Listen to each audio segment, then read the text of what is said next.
Praise Jesus. May the Lord Jesus Christ bless you and open your spiritual eyes to see Jesus today. Welcome you to watch a broadcast by Lord Jesus Christ, the Only Hope program. Take a moment to get your Bibles and listen to this wonderful message that can change your lives forever on the continuation of the Feast of Pentecost. Watch with faith and expectation, you will be blessed. All glory be to Jesus. எல்லா மகிமையும் ஆண்டவராகிய இயேசு கிறிஸ்து ஒருவருக்கே.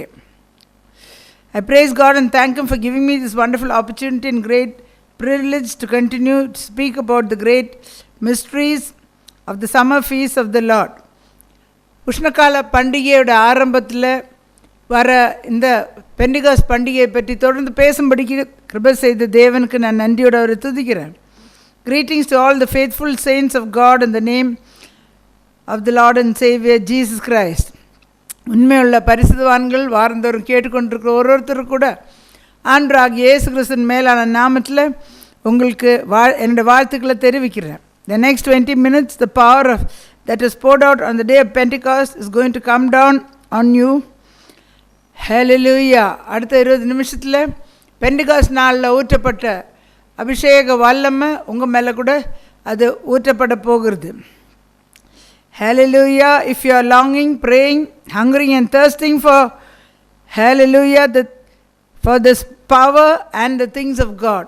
நீங்கள் இந்த வல்லமைக்காக இந்த கர்த்தருடைய காரியங்களுக்காக பசிதாகமாக ஏங்கி கொண்டு ஜெபிச்சு கொண்டு இருக்கிறீர்கள் என்றால் நிச்சயமாக உங்கள் மேலே அது இறங்கி வரும்.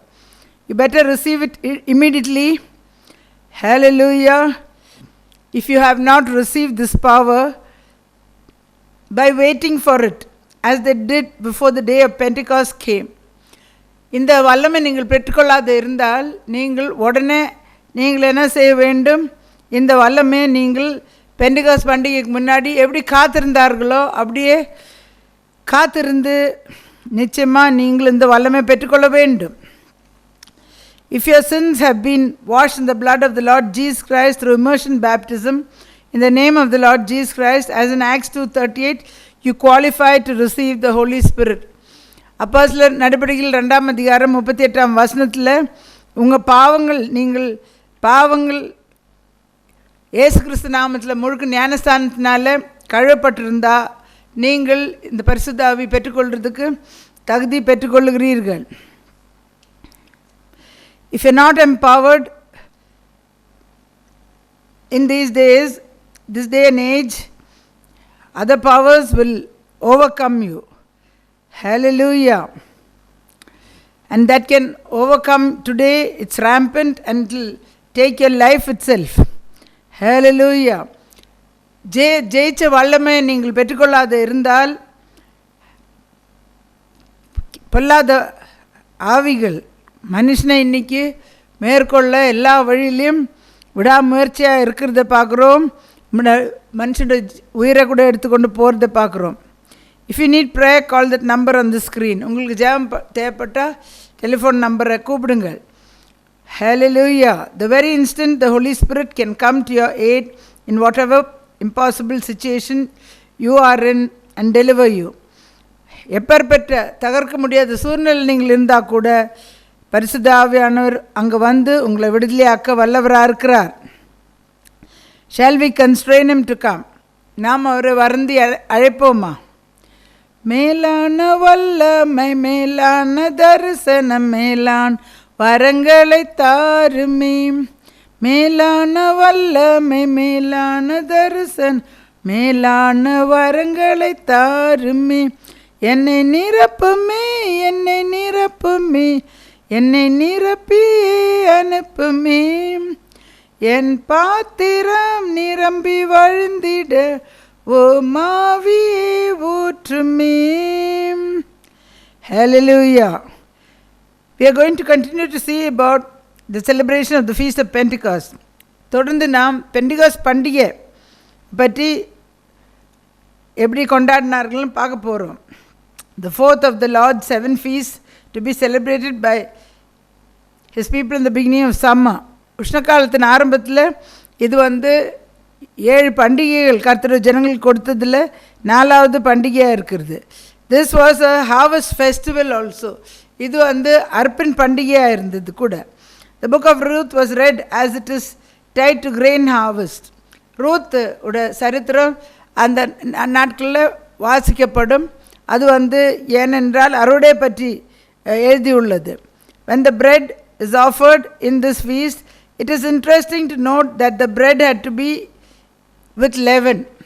இந்த பண்டிகை பெண்டிகோஸ் பண்டிகையில் அந்த ரொட்டியை வந்து செலுத்தும் போது கர்த்தருக்கு செலுத்தும் போது அது புளிப்பு சேர்ந்து இருக்க வேண்டும் என்று கட்டளை கொடுத்திருந்தார். This is significant as the feast comes after the feast of unleavened bread, in which all the leaven had to be removed. இது முக்கியமான காரியம். நீங்கள் என்ன கவனிக்க வேண்டும் என்றால், புளிப்பில்லா பண்டிகை அப்ப பண்டிகை கொண்டாடிட்டு பிறகு இந்த பண்டிகை வந்ததை பார்க்குறோம். புளிப்பில்லா அப்ப பண்டிகையில் புளிப்பெல்லாம் கூட வெளியாக்க வேணுமா இருந்தது. Because we remove the old yeast and bring in the new yeast. ஏன் சொல்லு பழைய புளிப்பை எல்லாம் வெளியாக்கி புதிய புளிப்பை கொண்டு வர வேணுமா இருந்தது.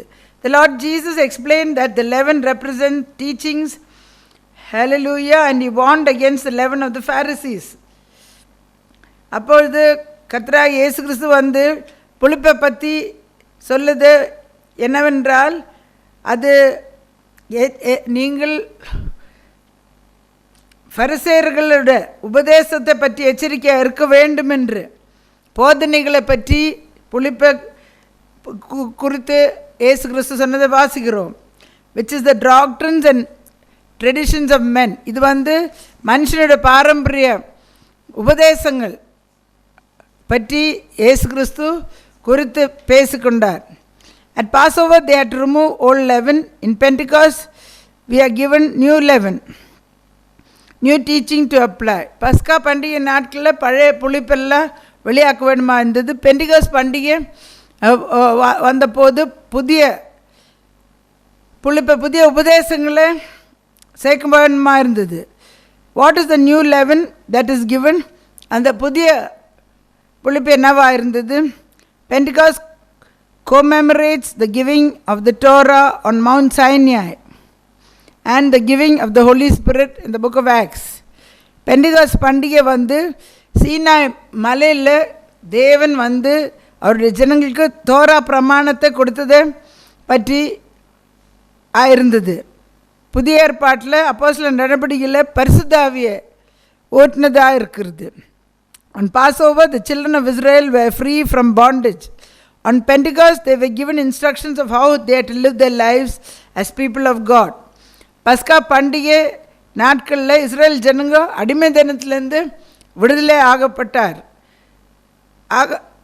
ஆக்கப்பட்டார்கள். பிறகு பெண்டிகாஸ் பண்டிகை அன்றைக்கு கர்த்தருடைய ஜனங்கள் கர்த்தருடைய பிரமாணத்தின் பிரகாரம் எப்படி அவங்க வாழ்க்கையை நடத்த வேண்டும் என்று பிரமாணங்களையும் நியமங்களையும் கொடுத்ததை பார்க்குறோம். We remove the leaven of men at Passover and we add the leaven of God at Pentecost. பஸ்கா பண்டிகை அப்பொழுது நாம் அந்த மனுஷனுடைய புளிப்பை வெளியாக்கி பெண்டிகாஸ் பண்டிகை என்று தேவனுடைய புளிப்பை நாம் சேர்க்கிறத பார்க்குறோம். The word Torah means teaching. Torah என்றால் போதனைகள். We have to learn the truth of God's word and unlearn the lies of men. மனுஷனுடைய பொய்களை எல்லாம் நாம் விட்டு தேவனுடைய சத்தியத்தை நாம் கற்றுக்கொள்ள வேணுமா இருக்குது. In John 14 verse 26 the Lord Jesus spoke about the coming of the Holy Spirit and explained that he would come and bring to their remembrance and teach them about everything.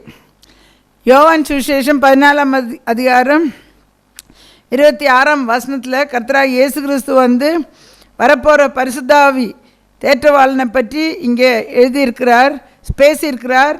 அது வந்து வரும்போது அது அவங்களுக்கு ஞாபகத்துக்கு எல்லாவற்றிலும்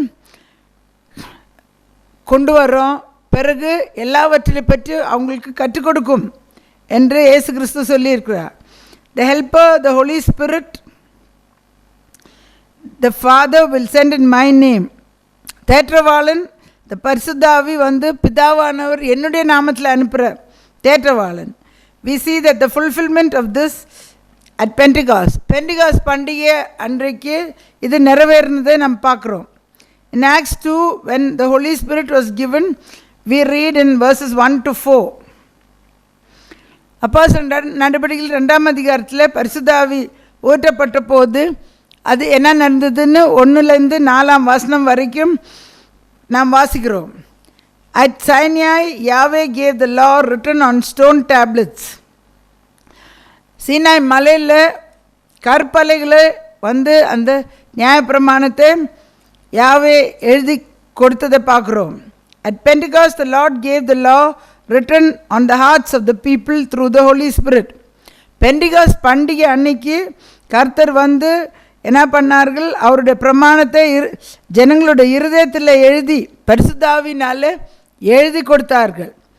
In Jeremiah chapter 31 verse 33 he says, "This is a covenant I'll make with the house of Israel after those days." எரேமியா தீர்க்கதரிசி மூலமாக 31ஆம் அதிகாரம் 33ஆம் வசனத்தில் பேசுகிறது என்னவென்றால், அவர் சொல்லுகிறார், அந்த நாட்களில் இஸ்ரேல் வீட்டாரோடு நான் என் உடன்படிக்கை பண்ணுவேன். I'll put my laws in their minds and write it on their hearts. நான் என்னுடைய நியாயப்பிரமாணத்தை அவர்களுடைய மனசில் வைத்து அவர் இருதயங்களை எழுதுவேன் என்று. And I'll be their God and they shall be my people. நான் அவர்களுக்கு தேவனாக இருப்பேன், அவர்கள் என் ஜனமாக இருப்பார்கள் என்று. I will give you a new heart and put a new spirit within you. உங்களுக்குள்ளே ஒரு புதிய இருதயத்தை தந்து ஒரு புதிய ஆவியை அதுவில் ஊற்றுவேன், போடுவேன் சொல்லுகிறார். A new spirit within you, removing the heart of stone and putting in a heart of flesh. அந்த கல்லான இருதயத்தை வெளியாக்கி சதையான இருதயத்தை உள்ளே போடுவார். I'll put my spirit within you and cause you to walk in my statutes and keep my judgments and do them. நான் அந்த இருதயத்தில் என்னுடைய ஆவியை ஊற்றி என்னுடைய நியமங்களும் பிரமாணங்களும் நியாயத்தை நீங்கள் கை கொள்ளும்படிக்கு அதில் நடக்கும்படிக்கு செய்யும்படிக்கு செய்வேன் என்று சொல்லுகிறார். My prayer for you in this Pentecost is the Holy Spirit will be poured on you. இந்த பெண்டிகாஸ்ட் பண்டிகை நாட்களில் என்னுடைய ஜெபம் என்னவென்றால், பரிசுத்தாவி உங்கள் மேலே ஊற்றப்பட வேண்டும். And he will write his laws in your hearts and cause you to walk in his ways. அவருடைய கர்த்தருடைய பிரமாணங்கள் எல்லாம் உங்களுடைய இருதயத்தில் எழுதி அவருடைய வழியில் நடக்கும்படிக்கு செய்ய வேண்டும் என்று நான் வேண்டிக் கொள்கிறேன். On Pentecost we celebrate that God is our source and through him all things are possible to them that believe. அப்போ பெண்டிகாஸ்ட் பண்டிகை நாட்களில் என்னத்துக்கு நாம் கர்த்தரை கொண்டாடுறோம்? எல்லாவற்றிலும் நாம் பெற்றுக்கொண்டது எல்லாவற்றிலும் நம்முடைய தேவன் ஆகிய கர்த்தரத்திலும் தான் அது வருகிறது. அது மட்டும் இல்லாதபடிக்கு விசுவாசிக்கிறவர்களுக்கு எல்லாவற்றிலும் அவரால் செய்ய முடியும் என்று நம்புகிறது. One of the main revelations of Pentecost is praise produces increase. முக்கியமான வெளிப்பாடு பெண்டிகாஸ்ட் பண்டிகை பற்றி என்னவென்றால், ஆண்டவர் பெற்றுக்கொண்ட நன்மைகளுக்கு அவரை துதிக்கும் போது அது பெருக செய்யும். Thankfulness multiplies the gift that is it acknowledges. அப்போ எந்த காரியங்களுக்காக நாம் நன்றி செலுத்துகிறோமோ அது வந்து அதிகரிக்க செய்யும், பெருக செய்யும் என்று பார்க்குறோம்.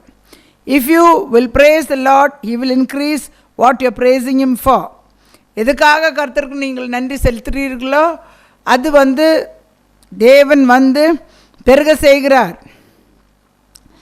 Hallelujah. In the feast of Pentecost, the outpouring of the Holy Spirit began and it is going on till today. Pentecost பண்டிகை நாட்களில் புதிய ஏற்பாட்டில் பரிசுத்த ஆவி ஊற்றப்பட்டது. இந்த நாள் வரைக்கும் கூட யார் யார் கேட்குறார்களோ அவங்க மேலே ஊற்றிக்கொண்டே இருக்கிறார். We see that in Acts 1, 500 brethren saw Jesus before he was taken up to heaven. அப்போஸ்தலர் நடபடிகளில் நம்ம என்ன பார்க்குறோம்? இயேசு கிறிஸ்து பரத்துக்கு எடுத்துக்கொள்ளப்பட்ட போது 500 சகோதரர்கள் பார்த்தார்கள் என்று. And the Lord Jesus told them to go and wait in Jerusalem to be endued with power from on high. அவர்களுக்கு ஆண்டவராகிய இயேசு கிறிஸ்து என்ன சொன்னார்கள்?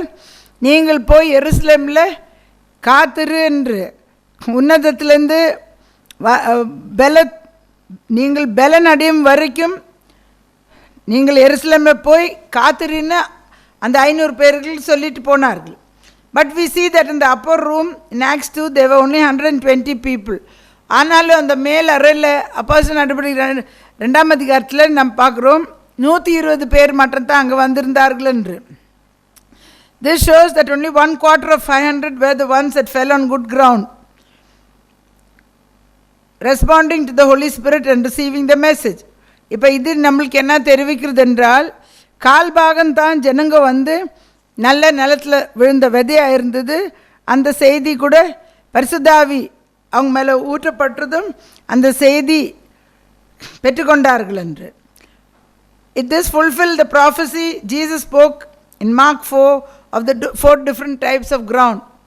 மார்க் சுவிசேஷத்தில் 4ஆம் அதிகாரத்தில் இது வந்து இயேசு கிறிஸ்து பேசின தீர்க்க தரிசனம் 4 விதமான நிலத்தை பற்றி இயேசு கிறிஸ்து பேசி இருக்கிறத நாம் பார்க்குறோம்.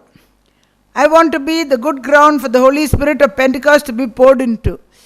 நான் வந்து அந்த பெண்டிகாஸ்ட் பண்டிகையில் ஊற்றப்பட்ட ஆவி விழுற நல்ல நிலமா இருக்க நான் விரும்புகிறேன். Pentecost is the celebration of the victory God has given his people. Pentecost பண்டிகை என்னவென்றால், கர்த்தர் அவருடைய ஜனங்கள் கொடுத்த வெற்றி கொண்டாடுகிற பண்டிகையாக இருந்தது. God, glory to God, hallelujah. தேவனுக்கு மகிமை உண்டாவதாக, hallelujah.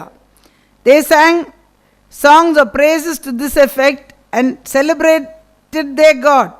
அவர்கள் இந்த மாதிரி பாடல்களை, வெற்றி பாடலை பாடி தங்கள் தேவனை கொண்டாடினார்கள்னு பார்க்குறோம்.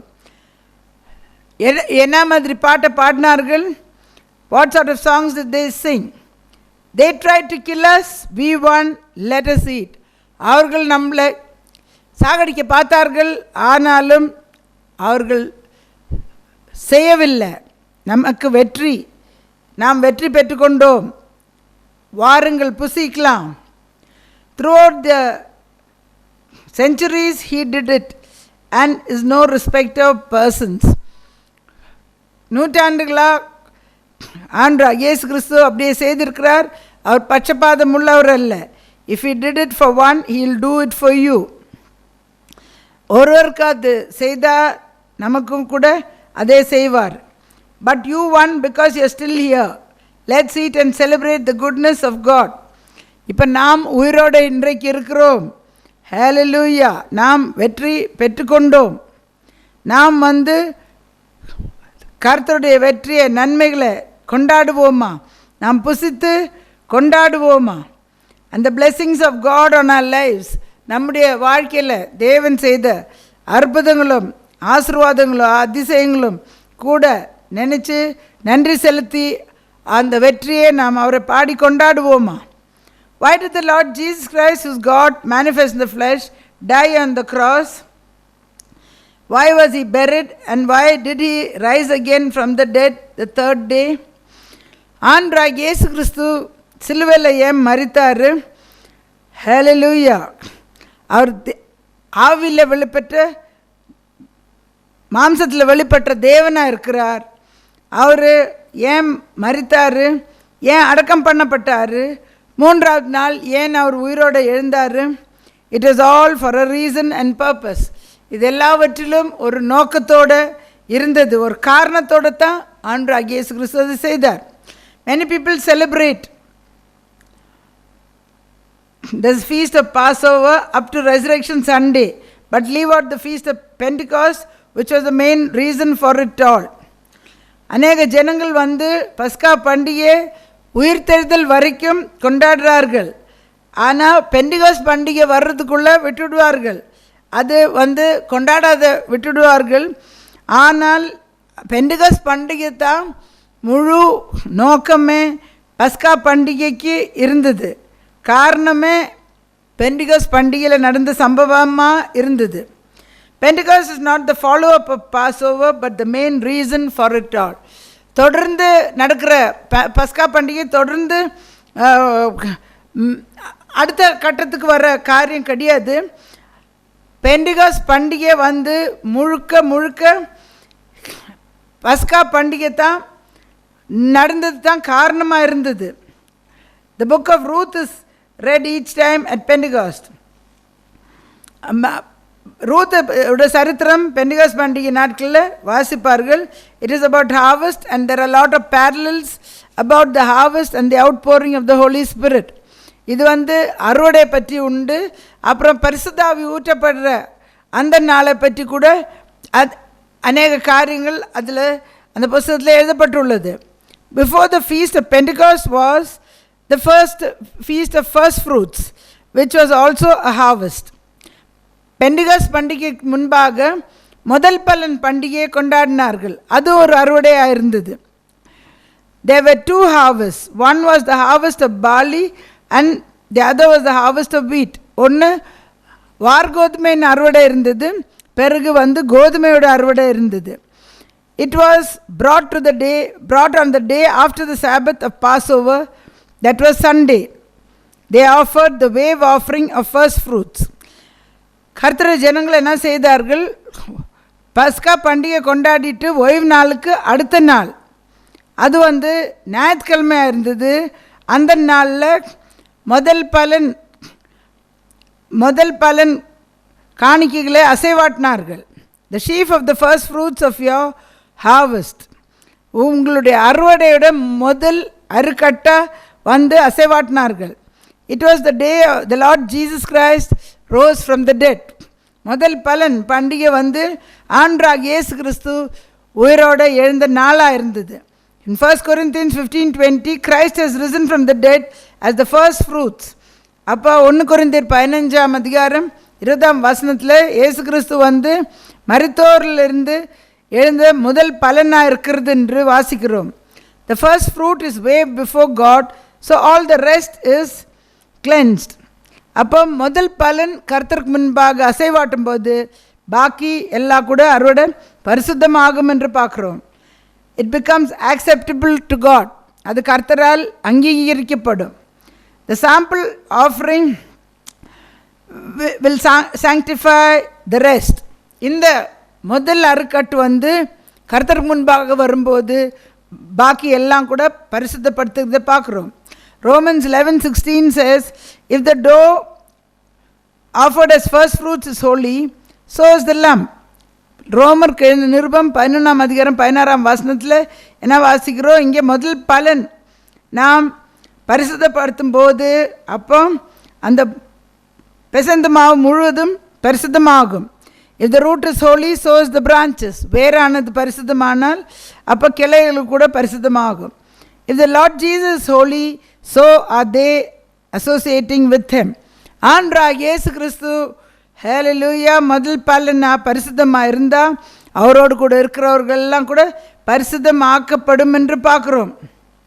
If Jesus is rising, so are those associated with him. ஆண்டவராகிய இயேசு கிறிஸ்து உயிரோடு எழுந்தார் என்றால் அவரோடு கூட இருக்கிறவர்களும் அப்படியே எழுந்திருக்குவார்கள். He is the sample. ஆண்டவராகிய இயேசு கிறிஸ்து நமக்கு மாதிரியாக இருக்கிறார். Feast of Pentecost was 7 weeks and a day after. Pentecost பண்டிகை 7 வாரங்களும் ஒரு நாளும் சேர்த்து 50வது நாள் வந்தது. This offering was different from any other offering because they had to offer 2 loaves baked with leaven as first fruits to the Lord. இந்த பலி வந்து மிச்ச பலிகளை அவங்க செலுத்தினாங்களே அந்த பண்டிகைகளுக்கு அதை விட வித்தியாசமானது இருந்தது. 2 அப்பத்தை வந்து அவர்கள் என்ன பண்ணார்கள், புளிப்போடு அது செய்ய வேணுமா இருந்தது. அது வந்து கர்த்தருக்கு முதல் பலனாக செலுத்த வேணுமா இருந்தது. Which is this leaven which they had to get rid of at unleavened bread of Passover. Hallelujah. அப்போ இது பஸ்கா பண்டிகை நாட்களில் புளிப்பில்லா அப்ப பண்டிகை கொண்டாடின போது புளிப்பை வெளியாக்க வேணுமா இருந்தது. அது எந்த புளிப்பாக இருந்தது? The leaven of Passover was the doctrines of men which the Pharisees and scribes taught, shutting up the kingdom of heaven. அப்பொழுது பஸ்காவோட புளிப்பு எதாவா இருந்தது? பரிசேரும் சதுசேரும் போதிச்ச மனுஷரோட உபதேசமாக இருந்தது. அது பரலோகத்தை மனுஷனுக்கு மூடி வைத்திருந்தது. The leaven of Pentecost was God's doctrine which Jesus had taught the apostles on the feast of Pentecost. அப்போ பெண்டிகாஸ்ட் பண்டிகையோட புளிப்பு எதாவா இருந்தது என்றால் தேவனுடைய உபதேசம் ஆண்டவராகிய இயேசு கிறிஸ்து அவருடைய அப்போஸ்தலர்களுக்கு பெண்டிகாஸ்ட் பண்டிகை அன்னைக்கு கற்றுக் கொடுத்ததா இருந்தது. The apostles stood up and preached the original gospel of salvation and 3,000 souls took baptism. அப்பொழுது பெண்டிகாஸ்ட் பண்டிகை அன்னைக்கு அப்போஸ்தலர்கள் எழுந்து நின்று ஆதியில் கொடுக்கப்பட்ட சுவிசேஷத்தை பிரசங்கம் பண்ணி 3,000 பேர்கள் ஞானஸ்தானம் எடுத்தார்கள். Hallelujah. They were baptized in the name of the Lord Jesus Christ for the remission of their sins. அவர்கள் இயேசு கிறிஸ்து நாமத்தில் பாவ பரிகாரத்துக்கென்று பாவ மன்னிப்புக்கென்று ஞானஸ்தானம் பெற்றுக்கொண்டார்கள் 3,000 பேர்கள். In Acts chapter 2 verse 42 we see that it is called the Apostles' Doctrine. அப்போஸ்தலர் நடபடிகள் 2ஆம் அதிகாரம் 42ஆம் வசனத்தில் நாம் என்ன வாசிக்கிறோம்? இது அப்போஸ்தல உபதேசம் என்று எழுதப்பட்டுள்ளது. The apostles never had any doctrine of their own, but it was what the Lord Jesus Christ has taught them. நாம் என்ன பார்க்குறோம்? அப்போஸ்தலர்களுக்கென்று ஒரு உபதேசம் இருக்கவில்லை. அப்போஸ்தலர்களுக்கு தெரிஞ்சது என்னவா இருந்தது? ஆண்டவராகிய இயேசு கிறிஸ்து அவர்களுக்கு கற்றுக் கொடுத்தது தான் அவங்களுக்கு தெரிஞ்சிருந்தது. On the day of Pentecost, when the Holy Spirit had been poured out on them, they got the revelation. அவங்க they waited for the day of Pentecost. அவர்கள் காத்திருந்தார்கள். பெண்டிகாஸ்ட் என்றும் நாள் வந்தபோது பரிசுத்த ஆவி அவங்க மேலே ஊற்றப்பட்டது. அப்பொழுது அவர்களுக்கு வெளிப்பாடு வந்தது. The Holy Spirit is a spirit of revelation about the things of God. பரிசுத்த ஆவி வரும்போது நமக்கு கர்த்தருடைய காரியங்களை பற்றி வெளிப்பாடு வரும். That they got the revelation that the name of the Father, Son and Holy Ghost, in whose name the Lord Jesus has told them to give baptism in Matthew 28:19, was the Lord Jesus Christ. அப்பொழுது அவங்களுக்கு எந்த வெளிப்பாடு முதலாவது வந்தது என்றால் மத்தேயு 28:19 ஆண்டவராகிய இயேசு கிறிஸ்து நீங்கள் போய் சகல ஜனங்களுக்கும் சுவிசேஷத்தை சொல்லி பிதாகுமாரன் பரிசுத்த ஆவியின் நாமத்தில் அவர்களுக்கு ஞானஸ்நானம் கொடுங்களன்னு சொன்ன அந்த வார்த்தையோட வெளிப்பாடு அது பிதாகுமாரன் பரிசுத்த ஆவியின் நாமம் ஆண்டவராகிய இயேசு கிறிஸ்து பேராக இருந்தது. As Father and Son are not names but titles. பிதாவும் குமாரனும் எல்லாம் பேர் கிடையாது, அது பதவி குறிக்கிறது. And forgiveness for man's sins was in a man's name. அப்போ மனுஷனுக்கு பாவ பரிகாரம் ஒரு மனுஷனுடைய பேரில் தான் அது கொடுக்கப்பட்டுள்ளது. வேதத்தில் நாம் வாசிக்கிறோம். மத்தேயு சுவிசேஷம் 1ஆம் அதிகாரம் 21ஆம் வசனத்தில் in Matthew 1 verse 21 we read about it. In the Old Testament it was the name of Moses. பழைய ஏற்பாட்டில் மோசேயின் பேரில் தான் ரட்சிப்பு இஸ்ரேல் ஜனங்களுக்கு இருந்தது. In 1 Corinthians 10 verse 1 and 2 we read. 1 கொரிந்தியர் 10ஆம் அதிகாரம் 1-2 நாம் வாசிக்கிறோம். In the New Testament it is the Lord Jesus Christ as in Matthew 1:21. புதிய ஏற்பாட்டில் நமக்கு பாவ பரிகாரம் பெற்றுக்கொள்ள வேண்டும் என்றால் மத்தேயு சுவிசேஷம் 1ஆம் அதிகாரம் 21ஆம் வசனத்தில் அவருக்கு இயேசு என்று பெயரிடுவாயாக, ஏனெனில் தன் ஜனங்களின் பாவத்தை நீக்கி ரட்சிப்பார். You shall call his name Jesus because he will deliver his people from their sins. நான் இப்போ உங்களுக்காக ஜெபிக்க போகிறேன்.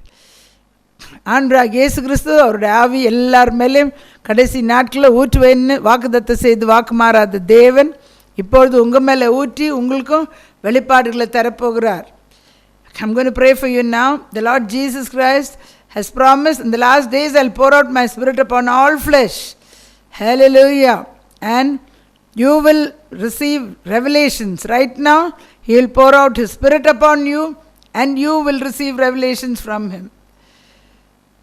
சர்வ வல்லமுள்ள தேவனாகி கர்த்தாவே, இந்த காலை வேளை நன்றியோடு துதிக்கிறோம், மகிமைப்படுத்துகிறோம், போற்றுகிறோம்.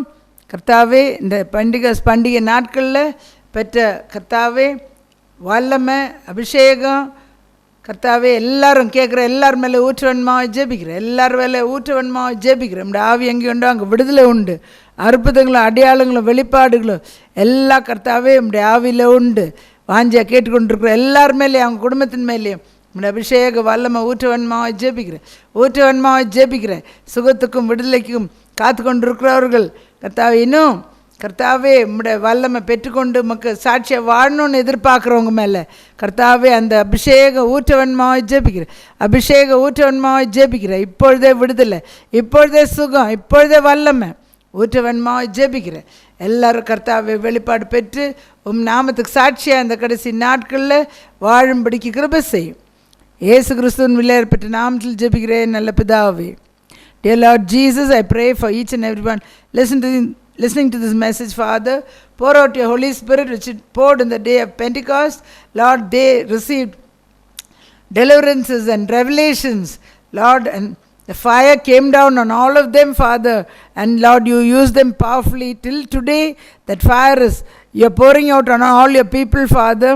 Lord, as you have promised through your prophets, Father, Lord, I pray right now to all those who are listening with zeal, Father, crying out for more of the things of God, for more power, for more love. Hallelujah. More of you, Lord Jesus, in their lives. I pray that you pour out your Holy Spirit upon them, Father. Give them revelation, give them deliverance, give them healing, Father, blessings, Father. Everything is there in your Holy Spirit. Right now, Father, those who are seeking deliverance, you pour your Spirit and deliver them. Set the captives free. In Jesus' name I pray with thanksgiving. Amen. இந்த செய்தி உங்களுக்கு ஆசீர்வாதமாக இருந்தால் நீங்கள் இந்த முகவரிக்கு தொடர்பு கொள்ளுங்கள். இந்த ஊழியத்தை தாங்க விரும்பினால் நீங்கள் உங்கள் காணிக்கைகளை அனுப்பி அந்த அக்கௌண்ட் நம்பரில் அனுப்பி இந்த கடைசி கால அறுவடை தாங்கள். நீங்கள் தியாகமான காணிக்கைகளை செலுத்தி இந்த கடைசி ஆண்டராக இயேசு கிறிஸ்து திருப்பி வந்துவிட்டால் விதைக்கிறது இல்லை, அறுக்கிறது இல்லை. அப்போ நம்ம என்ன வச்சுட்டு இருந்தால் கூட எது எடுத்துட்டு இங்கேருந்து போகிறதும் இல்லை. ஆண்டராக இயேசு கிறிஸ்துவோட ஊழியத்தில் விதைங்கள். ஒரு பெரிய அறுவடை நாட்களில் நாம் வாழ்ந்து கொண்டிருக்கிறோம். பெண்டிகாஸ் பண்டிகையே ஒரு பெரிய அறுவடையாக இருந்தது. ஆண்டராக இயேசு கிறிஸ்து இந்த ஊழியத்தின் பங்கை உங்கள் மேலேயும் உங்கள் குடும்பத்தின் மேலேயும் உங்கள் பிஸ்னஸின் மேலேயும் ஒரு பெரிய அறுவடை வானத்தின் பலகனை திறந்து இடங்கொள்ளாமல் மட்டும் வருஷிக்க செய்வாராக.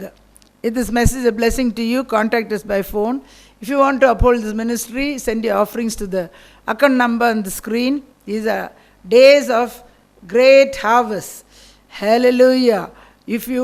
We have to connect with the things of God if you want the blessings from the Lord. So, give sacrificial offerings and uphold the ministry of the Lord, the end time harvest especially. If Jesus comes today, we are not going to sow anymore, we are not going to reap anymore. So we are not going to take anything also from here and go from here also. So but no use saving up anything. Give to the Lord. He will multiply it back to you, especially in feast days. According to Malachi 3 verse 10, He'll open the windows of heaven and pour out blessings you don't have room enough to contain. And we'll be blessings to God's people. So the blessing of this ministry will be upon you and your families. If you want individual prayers, contact us by phone. Friday morning 10 to 2, individual prayers will be made for your deliverance. Contact us by phone. Come to the address mentioned on the screen and receive your deliverance. தனிப்பட்ட முறையில் ஜெபம் தேவைப்பட்டால் வெள்ளிக்கிழமை காலையில் 10லேருந்து 2 வரைக்கும் தனிப்பட்ட ஜெபங்கள் அந்த முகவரியில் ஏறெடுக்கப்படும். டெலிஃபோன் நம்பரில் எங்களை கூப்பிட்டு வந்து உங்கள் விடுதலையை பெற்றுக்கொள்ளுங்கள். Till we meet again, do not forget, Jesus Christ is Lord. May the Lord bless you. Amen.